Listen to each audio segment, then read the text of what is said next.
చక్కని సీతకి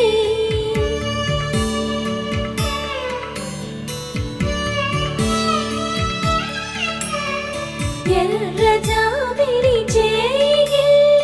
రాముడేడని అడుగుతుంటే చూడలేదని పెదవి చెప్పే చెప్పలేమని కనులు చెప్పే నల్ల పూసైన